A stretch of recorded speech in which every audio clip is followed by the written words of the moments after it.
doesn't make it look Fair true. enough, fair enough. But Ray Kurzweil was asked this question because, you know, he's the head of engineering of Google. I finally met him. Oh, yes. Did you guys talk about the singularity? Because I feel so bad talking about people's work until I get to talk to them. Okay. So I talked to Ray Kurzweil about this, about everything. Well, he says it's not death that gives meaning to life, but life that gives meaning to life, and what we do with life, like creating knowledge, like creating art, like extending our hands towards one another. And I don't know, I fantasize about engineering a utopia beyond time. Okay, so engineering our own godhood.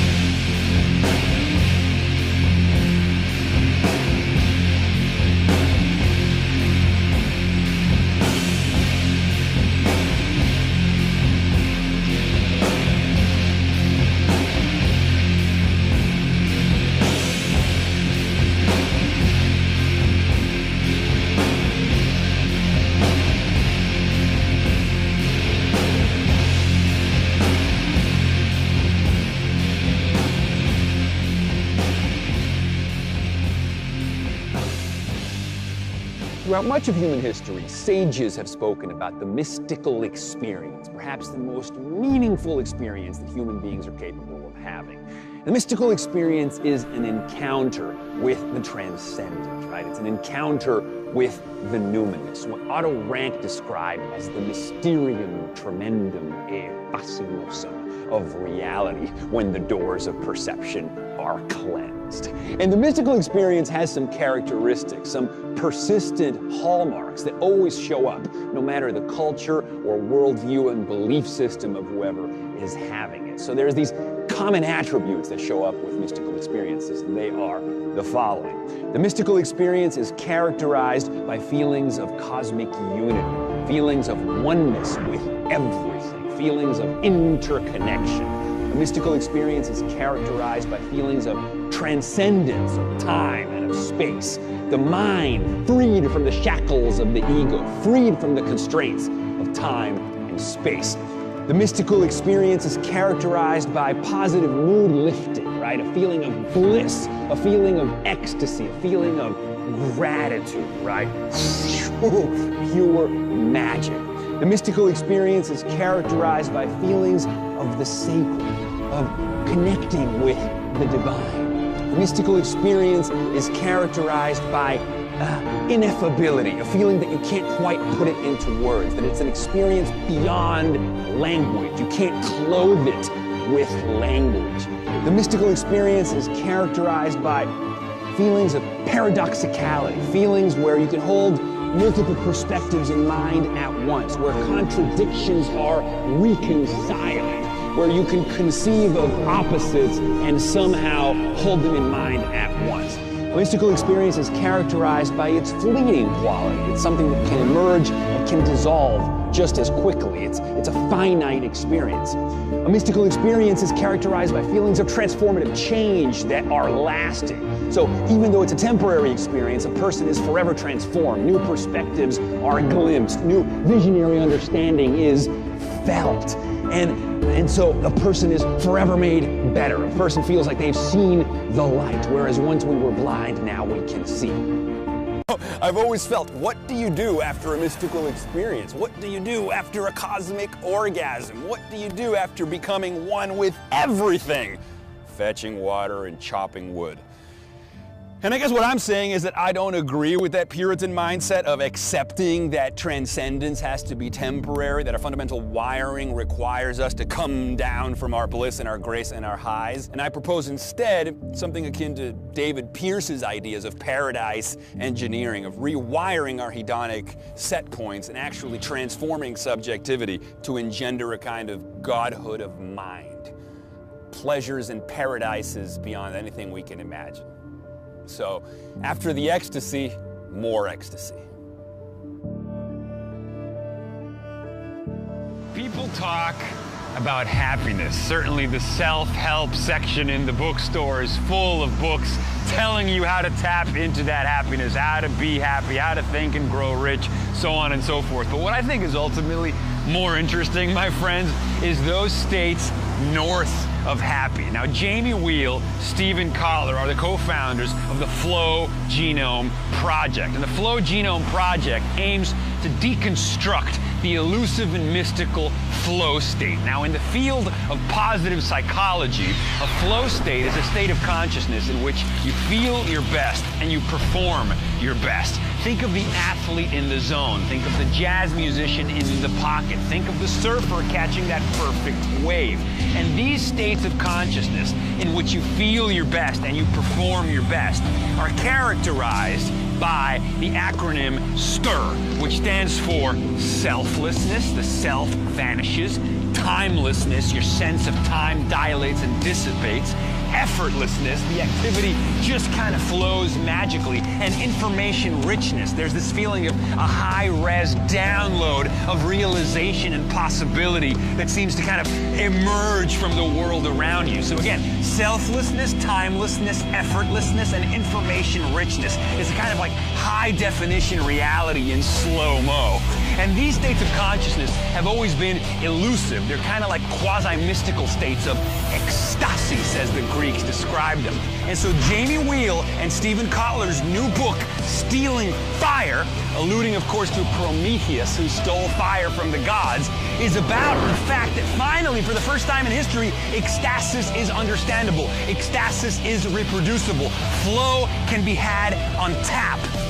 Ask not what the world needs, ask instead what makes you come alive. Because what the world needs is more people who have come alive. And this book, Stealing Fire, is going to bring that to you folks. I'm very excited. I love Jamie Wheal and Stephen Kotler. Flow Genome Project, mystical states on tap for everyone. Let's democratize nirvana, let's democratize ecstasis, and let's upgrade the world.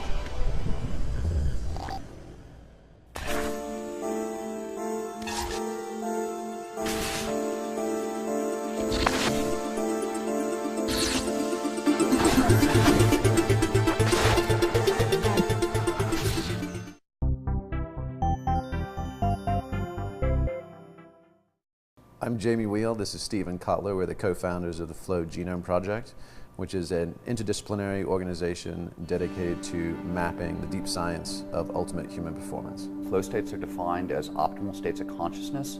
These are states where you feel your best and you perform your best. Pretty much every athletic championship has a flow state at its heart. Most major scientific breakthroughs emerge out of flow states.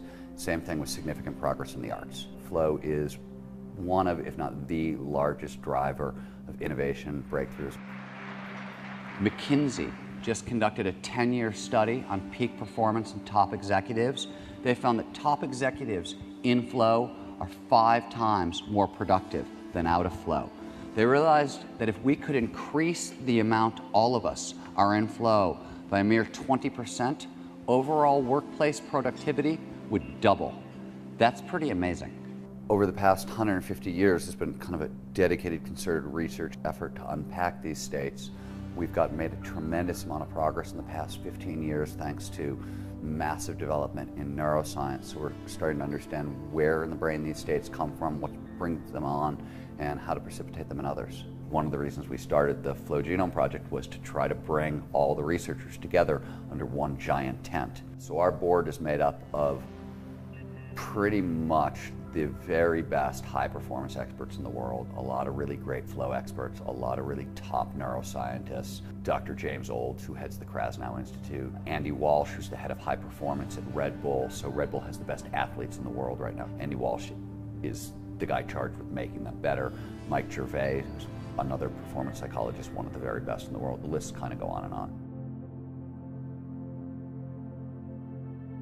My background is in human development and education, and with a focus on leadership and innovation. And over the years have taught everyone from 2-year-old children all the way through 50-year-old executives, taking them into the Grand Canyons of Utah for adventure learning and development trips. So my experience has been in designing and delivering dynamic learning experiences in service of human development. My life was saved by flow states. I was totally destroyed, debilitating illness, was like 10% functional, had been in bed for almost 3 years, and flow states brought me back to life. I think I could happily say that flow states saved my life personally.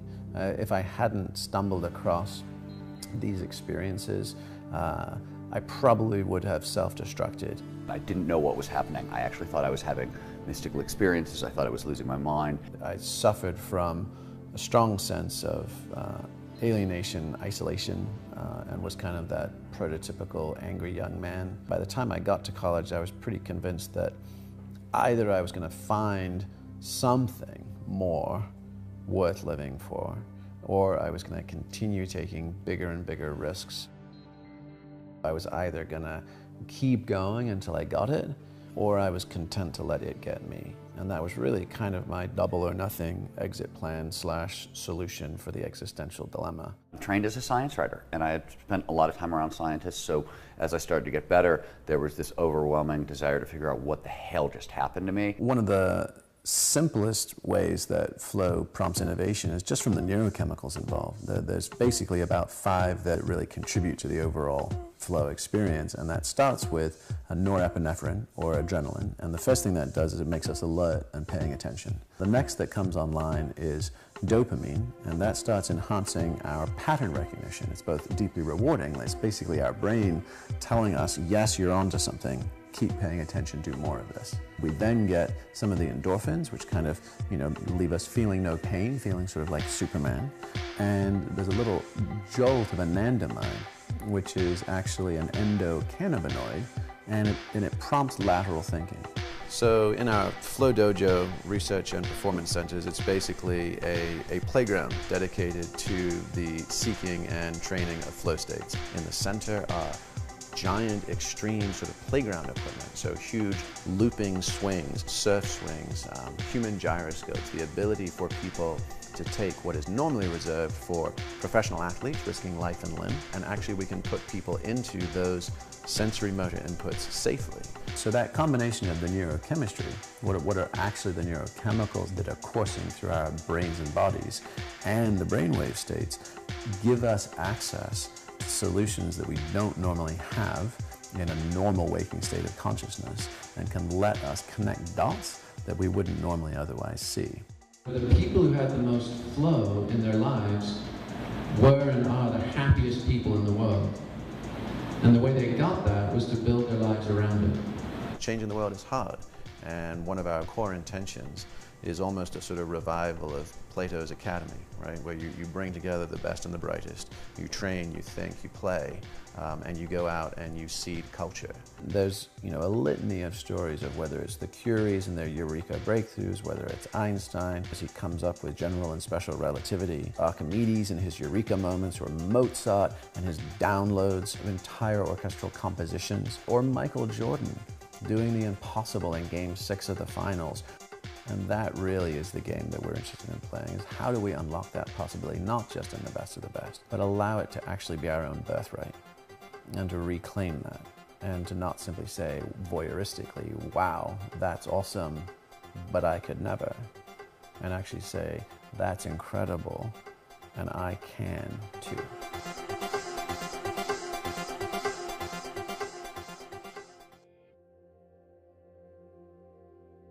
Hopefully that montage is self-explanatory enough without the need to expound upon anything, because it's all right there again and again. And if you just look into just the figure of Jason Silva alone, you will see all these themes and concepts being woven back and forth over and over again.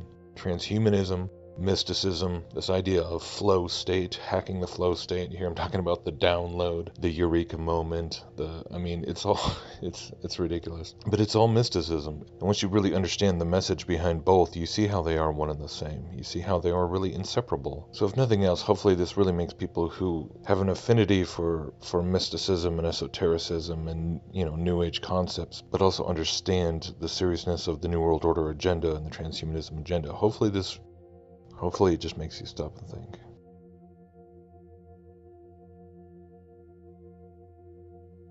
I just hope that some people stop and realize that the absolute delusion of achieving our own godhood.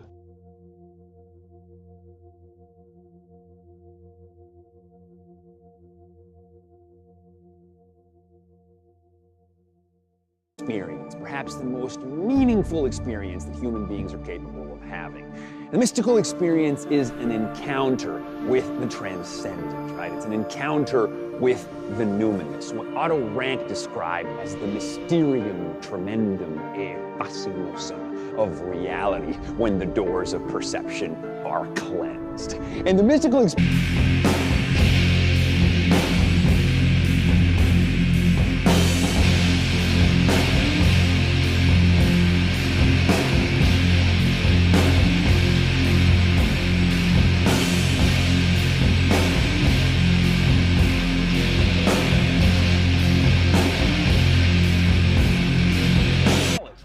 art, like extending our hands towards one another. And I don't know, I fantasize about engineering a utopia beyond time. Okay, so engineering our own godhood.